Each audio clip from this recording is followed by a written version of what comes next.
अर्पिताची नजर आज दरवाजाकडे लागली होती. ती आतुरतेने निलेशची वाट पाहत होती.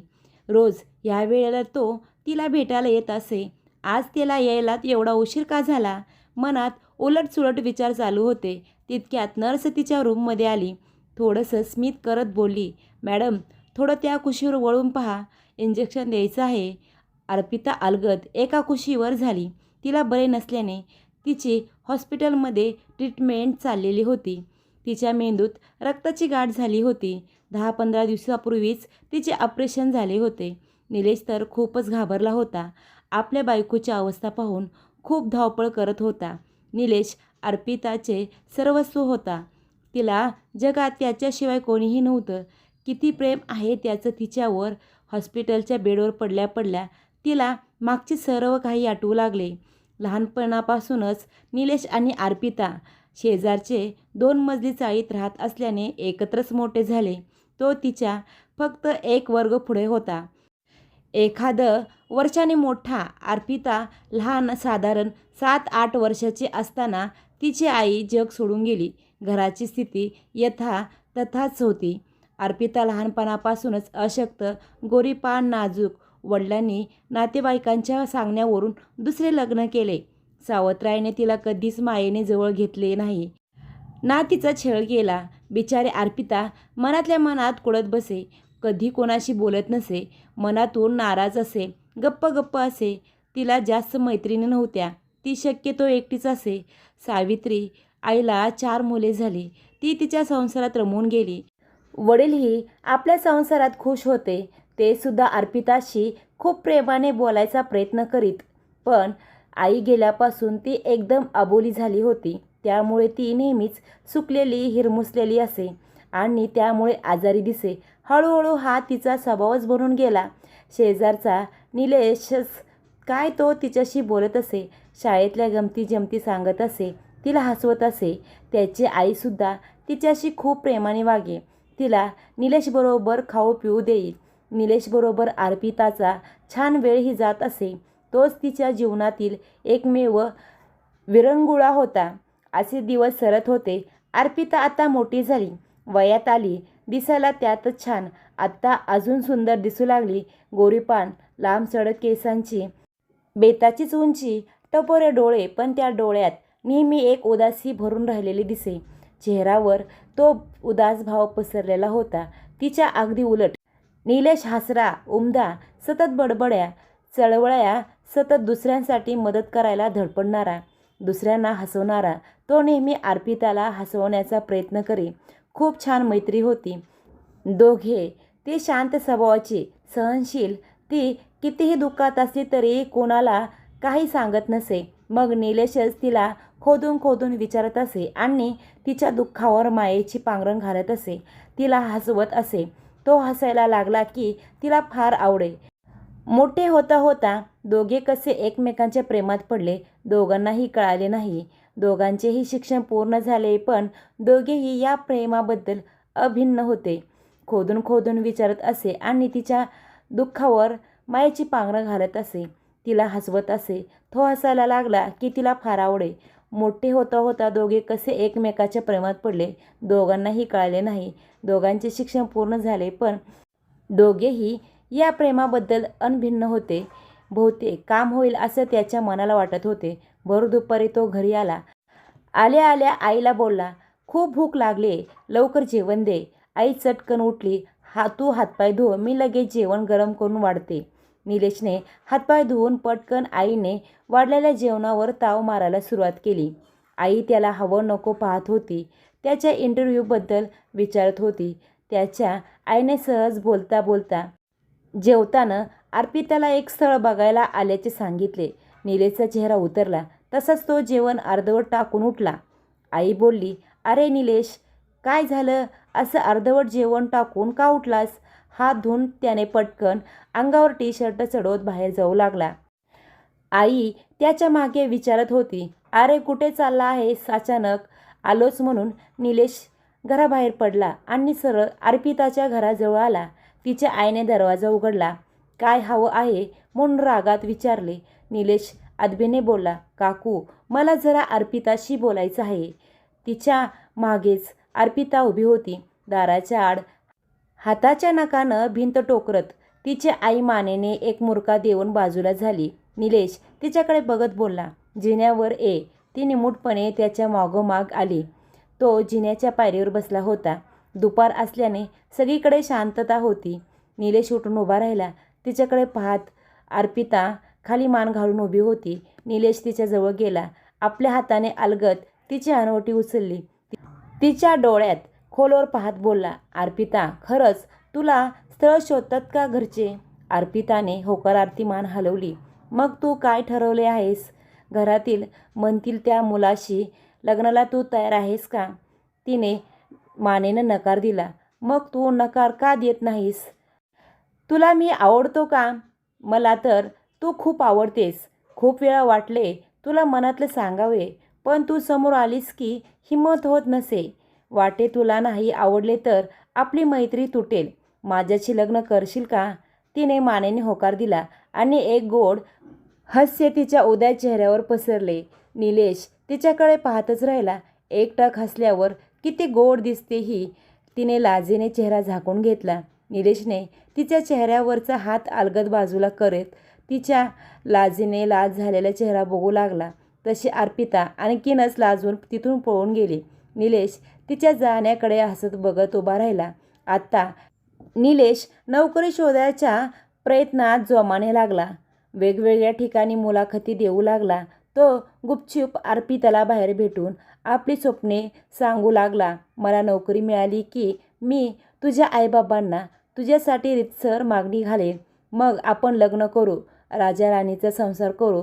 त्याच्या या बोलण्याने अर्पिता त्याच्या खांद्यावर डोके ठेवून डोळे झाकून भावी संसाराची स्वप्ने बघत असे. त्या सुखात तल्लीन होईल. अर्पिताची पण हळूहळू कळी खुलू लागली. सावत्र आईच्या हे लक्षात आले. तिने तिच्या बाबांचे कान भरले, कारण आईने पाहिलेलं स्थळ तिला पैसे देणार होतं. शिवाय लग्नाचा खर्च स्वतः करणार होता. मुलगा थोराड होता आणि शिवाय बिजवर पण लग्नाचे रगड पैसे देणार होता. म्हणून आई खुश होती. तिला पण स्वतःला 2 मुली होत्या, 2 मुलगे होते. घराची परिस्थिती गरिबीची. खाणारी तोंड जास्त होती. तेवढेच एक खाणारे तोंड पैसे खर्च न करता कमी होणार होते. आपल्या त्यातच अर्पिताच्या आणि निलेशच्या गाठीभेटी तिच्या कानावर आल्या. तिच्या आईवडिलांनी तिचे लग्न लवकरात लवकर उरकून टाकायचे ठरवले. तसे त्यांनी अर्पितासाठी आलेल्या स्थळाला कळवले. एका आठवड्यानंतरचा मुहूर्त पकडण्यात आला. अर्पिताला बाहेर जाण्यास मनाई करण्यात आली. अर्पिता खूपच अस्वस्थ झाली. तिला निलेशला कसे भेटावे सांगावे कळेना. निलेश इकडे नोकरीच्या शोधाच्या धडपडीत होता. त्याने पहिल्या दिलेल्या कंपनीतून कॉल आला आणि नुकताच नोकरीवर रुजू झाला होता. त्यामुळे तो खूप सकाळी लवकर जाऊन रात्री उशिरा घरी परतत असे. मेहनत करी. दिवस सरत होते. अर्पिता घराबाहेर पडायचा मौका शोधत होती आणि एक दिवस तिला तो मौका मिळाला. रविवारचा दिवस होता. आई बाबा लग्नाच्या खरेदीसाठी बाहेर गेले होते. त्यामुळे तो खूप सकाळी जाऊन उशिरा घरी परतत असे मेहनत करी. दिवस सरत होते. अर्पिताला घराबाहेर पडायचा मौका शोधत होती आणि एक दिवस तिला तो मौका मिळाला. बहीण भाऊ गल्लीत खेळत होते. अर्पिता धावतच निलेशच्या घरी गेली. निलेश घरीच होता. त्याच्या छोट्या बहिणीचा अभ्यास घेत बसला होता. तिने जोरात जाऊन निलेशला मिठी मारली आणि ओक्साबोक्शी रडू लागली. निलेश गडबडून गेला. त्याची बहीण आणि आई बाबा स्तब्ध होऊन पाहतच राहिल्या. एक क्षण काय चाललं हे कोणालाच सुचेना. निलेशने हळूच मिठी सोडवून तिला काय झाले विचारले. अर्पिता रडत रडत सांगू लागली, माझे लग्न करणार आहेत पुढच्या आठवड्यात. माझ्या आईला आपले प्रेम प्रकरण समजल्याने तिने 3 महिन्यानंतर होणारे लग्न गडबडीने पुढच्या आठवड्यात घेतले आहे. निलेशने तिचा हात हातात घेतला आणि भावनेच्या भरात वेगाने बोलला, काही काळजी करू नकोस, मी आहे ना, माझ्यावर विश्वास ठेव. निलेशच्या आईने पुढे येऊन अर्पिताला गळ्यात घेतलं. तिला अर्पिता सून म्हणून पसंत होती. त्याच्या बाबांनी सुद्धा अर्पिताच्या डोक्यावरून हात ठेवून सांगितले, काही काळजी करू नकोस, आम्ही तुझ्या पाठीशी आहोत. अर्पिता निलेशच्या घराबाहेर हे बोलत असतानाच तिचे आई बाबा तिला शोधत तिकडे आले. तिच्या आईने निलेशच्या आईबाबांचा अपमान करायला सुरुवात केली. ती मोठमोठ्याने भांडू लागली. आमच्या मुलीला फूस लावता का? तिचे लग्न मोडायला बघताय का? बिचारे निलेशचे आई बाबा चुपचाप उभे होते. त्या महामायेसमोर कोणाची बोलायची हिंमत होत नव्हती. अर्पिता अविरत रडत होती. वडिलांच्या रागाचा पारा आईच्या बोलण्याने चढला. त्यांनी खसकन अर्पिताच्या कानाखाली एक जोरात चपराक दिली आणि तिला बळजबरीने ओढत घराकडे घेऊन गेले. वडील तिच्या आईकडे बघत गरजले, जोपर्यंत हिचं लग्न होत नाही तोपर्यंत हिला घराबाहेर काढायचे नाही. मी म्हणेल त्याच्याशी तिला लग्न करावे लागेल. तिच्या सावत्र राहिला नवऱ्याच्या अशा वागण्याने मनातून आनंदाच्या उकळ्या फुटल्या होत्या. ती अर्पिताच्या रडवलेल्या चेहऱ्याकडे पाहून आनंदाने हसू लागली. तिला घालून पाडून बोलू लागली, काही नाही, उद्याच माझ्या भावाकडे तुला पाठवून देऊ आणि तिथेच एखाद्या देवळात तिचे लग्न लावून देऊ. अर्पिता रडत होती. रात्र झाली. सगळीकडे झोपी गेलेले छोटी भावंड आणि आई खुशीत झोपलेले होते. अर्पिता रडत होती. तिला झोप येत नव्हती. तिला आपले भविष्य दिसत होते. आपले लग्न निलेशशी होणार नाही ही गोष्ट तिला सतावत होती. तितक्यात तिला कोणाची तरी चाहूल लागली. तिने दचकून अंगावरची चादर काढून पाहिले. तिचे वडील तिला हालून जागे करत होते. ती पटकन उठून बसली. वडिलांनी मायेने तिच्या डोक्यावरून हात फिरवला. तिच्या डोळ्यात पाणी होते. त्यांनी हळूच उठून बाहेर यायला सांगितले. ती गुपचूप वडिलांच्या मागे आली. वडील चाळीच्या रूमच्या बाहेर गॅलरीत उभे होते. अर्पिता बाहेर जाताच वडिलांनी तिच्याकडे अश्रू डोळ्याने बघत तिच्या तोंडावरून प्रेमाने हात फिरवला. तुझं मन मला कळतंय पोरी, पण या महामायेपुढे माझे काही चालत नाही. निलेश खराच चांगला मुलगा आहे. तो तुला नक्कीच खूप सुखात ठेवेन. तू घर सोडून जा त्याच्याबरोबर. आणि त्यांनी तिच्या हातात एक दागिन्याने भरलेला डबा देत बोलले, हे तुझ्या आईचे दागिने मी लपवून ठेवले होते. कन्यादान तर मी करू शकत नाही. तू जा निलेशकडे. मी त्याच्या आईबाबांशी बोललोय. ती लोक तुझी वाट पाहत आहेत. तुला माझी स्थिती माहीतच आहे. माझ्यावर अजून 4 मुलांची जबाबदारी आहे. जा, ही रात्र संपायच्या आधी लग्न कर. निलेशशी सुखी राहा. अर्पिताच्या डोळ्यातून अश्रुधारा वाहू लागल्या. अर्पिताने बाबांना वाकून नमस्कार केला. त्यांनी तिला प्रेमाने आपल्या हृदयाजवळ घेतले आणि पोट भरून आशीर्वाद देत बोलले, जा बाळा, सुखी राहा. अर्पिता जड अंतकरणाने निघाली. पुढच्याच कोपऱ्यावर निलेश तिला घ्यायला आला होता. ती निलेशच्या घरी गेली. त्यांच्या आईवडिलांनी तिचे हसून स्वागत केले आणि दोघांनीही भल्या पहाटे दुसऱ्या शहरात जाणाऱ्या गाडीत बसून दिले.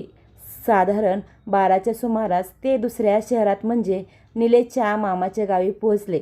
मामा मामीने त्यांचे हसतमुखाने स्वागत केले. 2 दिवस तिथे राहून निलेश ज्या कंपनीत कामाला लागला होता त्याच कंपनीच्या दुसऱ्या शाखेत त्याने अर्ज दिला. 4-5 दिवसात त्याला तिथे जॉईन व्हायची ऑर्डर मिळाली. मामाने त्याच्या लग्नाची तयारी केली. 2-3 दिवसांनी आई वडील मामाकडे आले आणि देवा ब्राह्मणाच्या साक्षीने अर्पिता आणि निलेशचे लग्न लावून दिले आणि देवदेव करून सगळ्यांचे आशीर्वाद घेऊन दोघे निलेशच्या नवीन ठिकाणी असलेल्या कंपनीच्या शहरात राहायला आले. काही दिवसातच त्याला कंपनीचे घर राहायला मिळाले. दोघेही खुश होते. दोघांचा राजा राणीचा संसार सुरू झाला. निलेश तर अर्पिताला कुठे ठेवू आणि कुठे नको असा वागत होता. तिच्यावर सुखाची बरसात करत होता. तिला कुठेच कमी पडू देत नव्हता. आजकाल अर्पिता ही खूप आनंदी दिसत होती. तिच्या चेहऱ्यावरची उदासी कुठल्या कुठे उडाली होती. अधूनमधून ती बाबांना खुशालीचं पत्र लिहित असे. बाबा पण खूप आनंदी होत असे. मुलीची खुशाली ऐकून ती निघून गेल्यानंतरनं तिच्या सावत्र आईने खूप आकांत तांडव केला. निलेशच्या आई वडिलांशी तसेच अर्पिताच्या बाबांशी खूप भांडण केले, पण सगळे शांत राहिले. कोणी तिच्या प्रश्नाला उत्तर दिले नाही. शेवटी त्यांचे लग्न झाल्याचे कळताच गप्प झाली. तरीसुद्धा तिच्या बाबांना घालून पाडून बोलणे सोडले नाही. तेही तिचं बोलणं हसण्यावर नेऊ लागले. निलेश आणि अर्पिताच्या लग्नानंतरची 2-3 वर्षे कशी गेली ते त्यांना कळालेच नाही. दोघेही खूप सुखात आनंदात होते. मग नातेवाईकांची विचारणी सुरू झाली. काय घरात पाळणा कधी हलणार, किती वर्षाचे फॅमिली प्लॅनिंग सुरू आहे, असे विचारताचच अर्पिता गोरीमोरी होईल. ती निलेशला विचारे, खरंच आपल्याला आता घरी एखादे बाळ हवे. तो सुद्धा हसून तिला मिठीत घेत म्हणे, अगं आता इतक्यात कशाला, अजून आपला हनीमून कुठे संपलाय का, माझा कंटाळा आलाय का. ती नाही म्हणत त्याच्या खुशीत शिरत असे. हा हा म्हणता त्यांच्या लग्नाला 5 वर्षे उलटून गेली. तिच्या मागच्या सावत्र बहिणीचे लग्न झाले. तिने बाबांना लग्नाला मदत केली.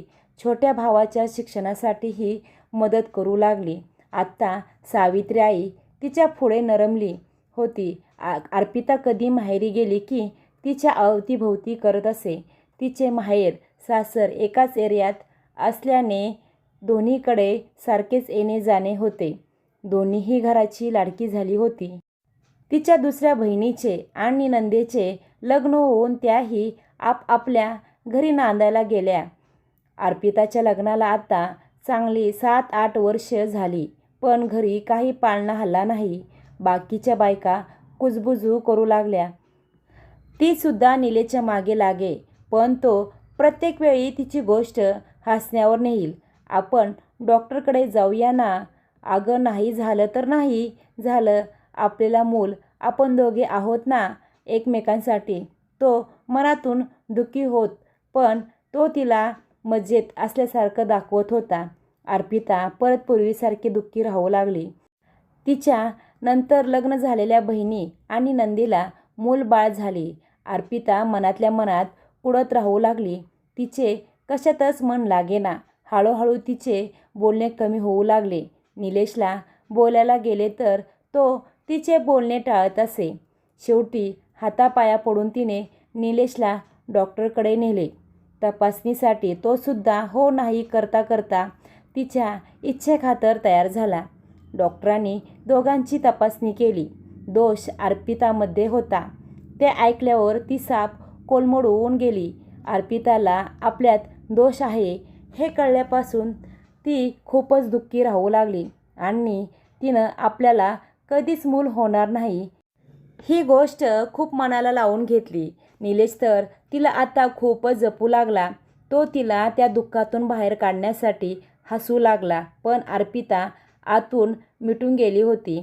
आतल्या आत झुरवू लागली. त्याच काळात तिच्या वडिलांना देव आज्ञा झाली. तिच्या माहेरची प्रेमाची व्यक्ती तुटली. सासू सासरे येऊन तिला धीर देऊन गेले. निलेशच्या आई वडिलांनी आणि बहिणीने त्यांना एखादं दत्तक मूल घेण्यासाठी सुचवले, पण निलेशने ठाम नकार दिला.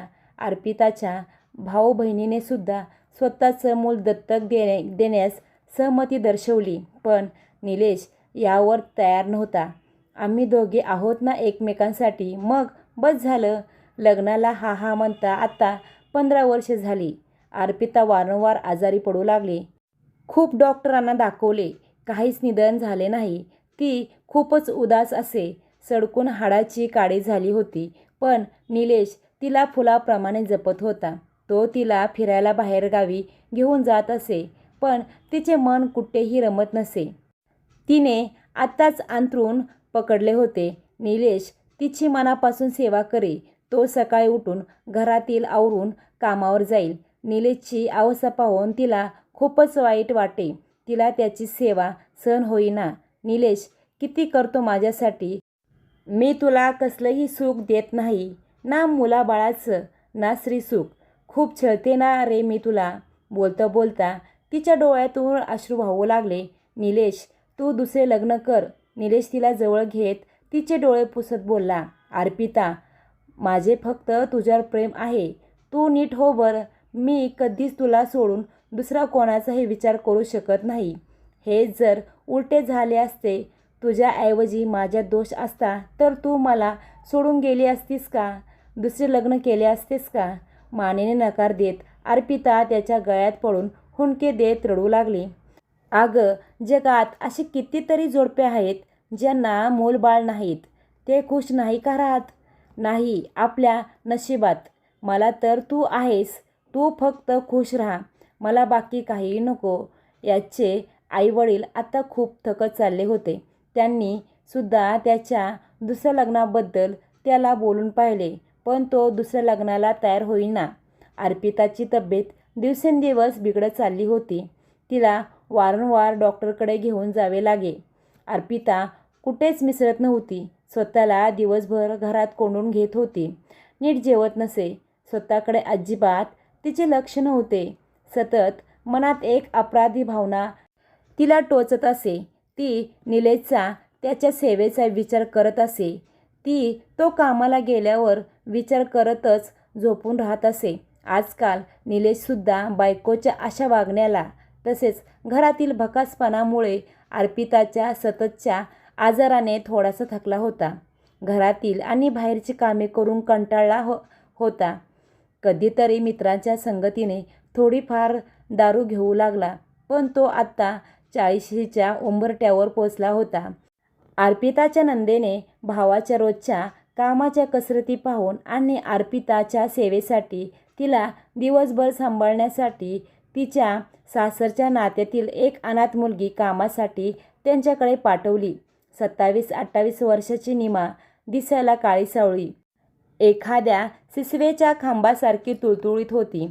नाकेडोळी सुंदर, कामाला चटपटीत होती. तिच्या येण्याने निलेशची बरीच कामे कमी झाली होती.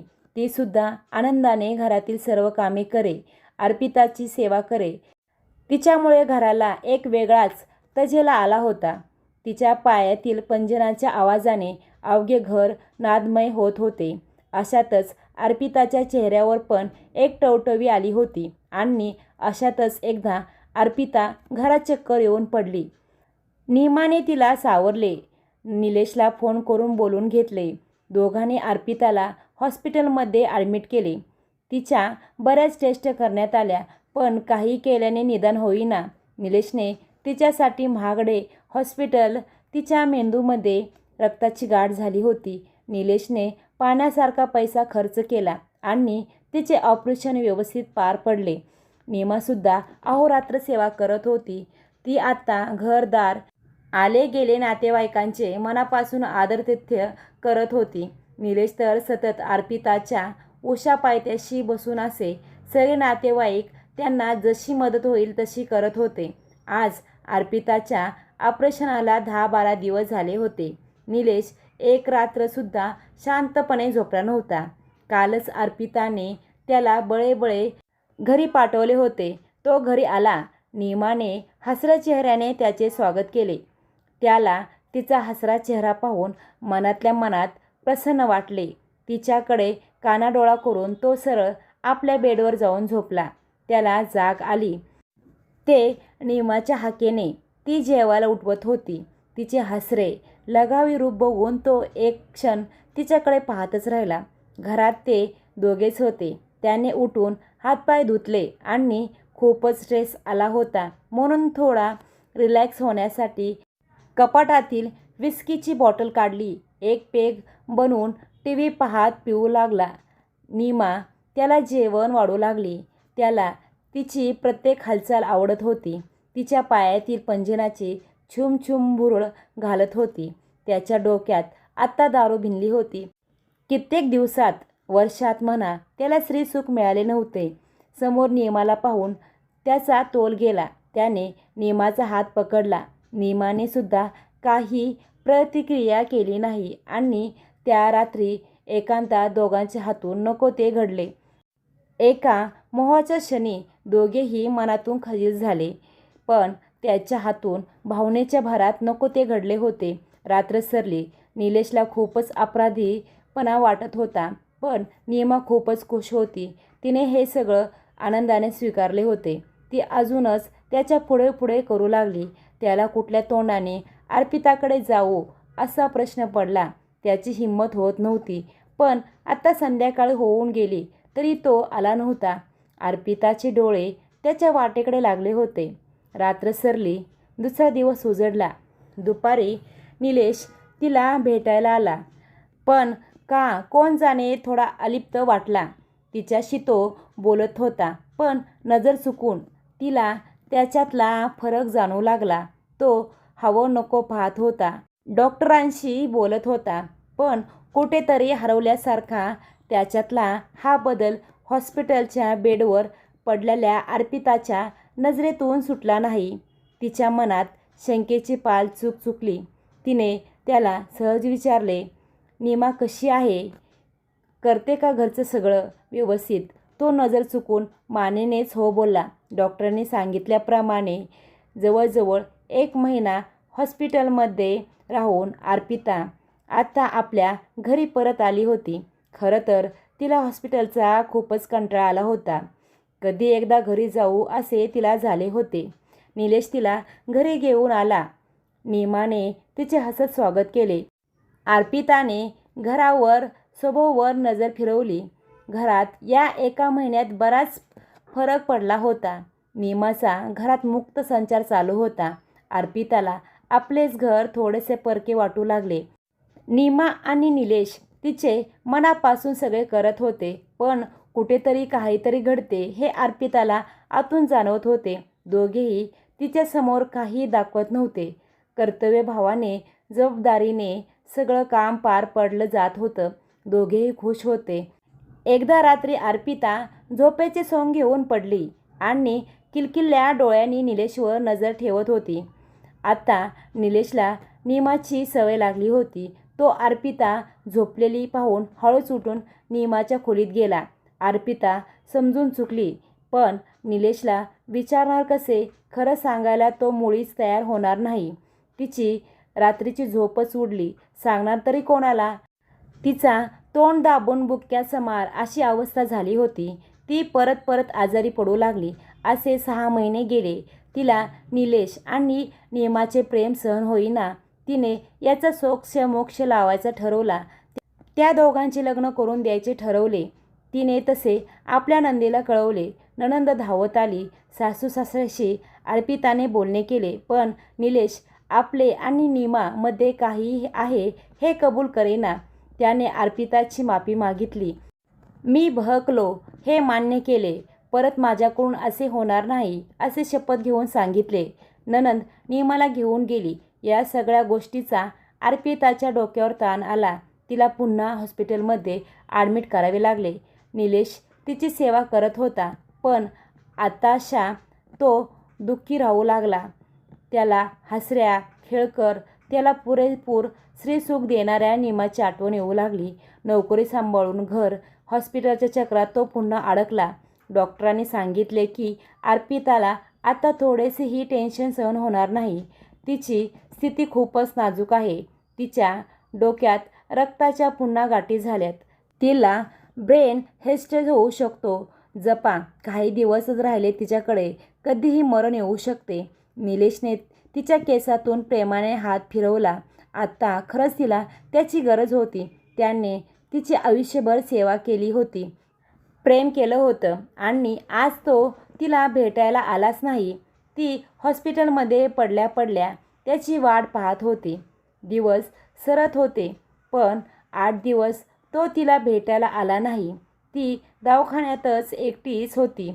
तिची सावत्र बहीण तिच्यासाठी दवाखान्यात तिच्यासोबत होती.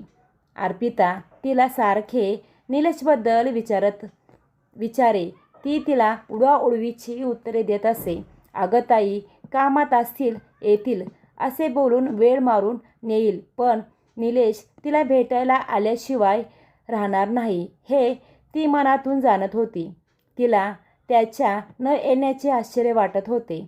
एकदा अर्पितानं तिला खूपच खोदून विचारले. तिला तिच्या मुलांची शपथ घ्यायला लावली. तेव्हा तिने तिला निलेश येण्याबद्दल एक धक्कादायक बातमी दिली. ताई, नीमा तुझ्याकडून गेली. तिकडे गेल्यावर तिला कळाले की ती गरोदर आहे. 4 दिवसापूर्वीच निलेश आणि नीमाने लग्न केले, म्हणून तो तुला भेटायला आला नाही. एवढे बोलून तिची तब्येतीची देखभाल करू लागली. अर्पिताला हा धक्का सहन झाला नाही. निलेशचे लग्न करून द्यायला ती स्वतःच तयार होती. मग त्याने असे तिला न सांगता अंधारात ठेवून का लग्न केले? तिच्या सासरच्यानी तरी तिला कळवायचे होते आणि याबद्दल तिला निलेशने स्वतः का सांगितले नाही? मी तर काही दिवसांची सोबतीन माझ्या मरणाची वाट तरी पाहायची. माझा असा काय अपराध झाला होता की त्यांनी मला न कळवता लग्न करावे इतक्या घाईत? थोडेच दिवस वाट पाहायची. मी तर हे जग सोडून चाललेच होते. त्याच्या प्रेमामुळे जगत होते. तिला हा धक्का सहन झाला नाही. तिला ब्रेन अटॅक आला. डॉक्टरांनी निलेशला ताबडतोब बोलवले. तो धावत आला. त्याच्याबरोबर नीमासुद्धा होती, निलेशची नवीन नवरी. त्याने हाक मारताच अर्पिताने त्याच्याकडे पाहिले. निलेशच्या नावाचे सौभाग्य अलंकार घातलेल्या नीमाकडे पाहिले. तिचे डोळे निलेशला जणू विचारत होते, आयुष्यभर तू मला जपलं. थोडी माझ्या मरणाची वाट पाहायची होतीस का मला असं अंधारात ठेवून लग्न केलंस? सांग ना निलेश, माझा असा काय अपराध झाला? निलेशकडे पाहतच तिने आपला प्राण सोडला. निलेशच्या हातात अर्पिताचा थंड होत जाणारा हात होता. तो वेड्यासारखा तिचं नाव घेत होता. अर्पिता, डोळे उघड ना, एकदा बोल माझ्याशी. मला माफ कर, मी चुकलो ग. पण अर्पिताचे डोळे कायमचे मिटले होते. त्या डोळ्यात शेवटच्या श्वासापर्यंत फक्त आणि फक्त एकच प्रश्न होता, ज्याच्यावर आयुष्यभर जीवापाड प्रेम केलं त्यानेच माझ्यापासून सत्य का लपवलं? त्या दिवशी हॉस्पिटलच्या त्या खोलीत फक्त एक स्त्री मेली नव्हती, तर एक निष्पाप प्रेम, एक नितळ विश्वास आणि आयुष्यभर जपलेलं नातंही संपलं होतं. अर्पिताच्या अंत्यसंस्कारानंतर निलेश पूर्णपणे बदलून गेला.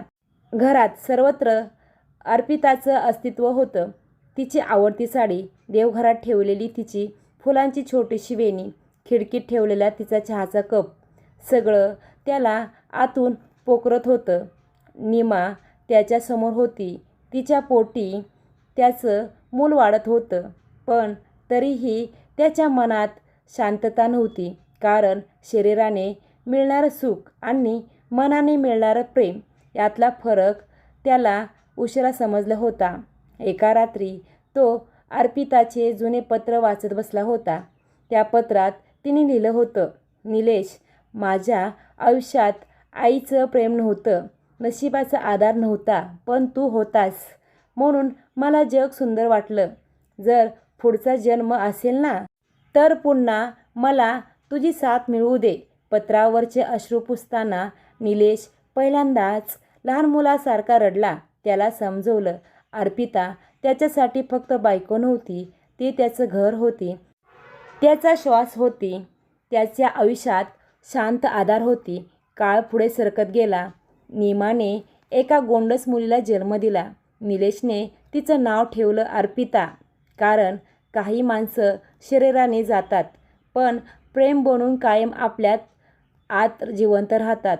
प्रेम म्हणजे फक्त साथ देणं नसतं, तर आयुष्याच्या शेवटपर्यंत त्या व्यक्तीच्या विश्वासाची जपणूक करणं असतं. नात्यातील सर्वात मोठा आधार म्हणजे प्रामाणिकपणा. कारण एखादी व्यक्ती दुःख सहन करू शकते, गरिबी सहन करू शकते, आजार सहन करू शकते, पण आपल्या माणसांकडून मिळालेला विश्वासघात मात्र आयुष्य उद्ध्वस्त करून जातो. कधीकधी एका क्षणाची चूक आयुष्यभराचं प्रेम हिरावून घेते. म्हणून ज्याच्यावर मनापासून प्रेम करता त्यांना कधीही अंधारात ठेवू नका. कारण प्रेमाला फसवणूक नाही, तर फक्त सत्य आणि निष्ठा हवी असते. जर तुम्हाला ही कथा आवडली असेल तर या कथेला लाईक करा, शेअर करा आणि चॅनलला सबस्क्राईब करा. परत भेटूया अशाच नवनवीन कथेसह. धन्यवाद.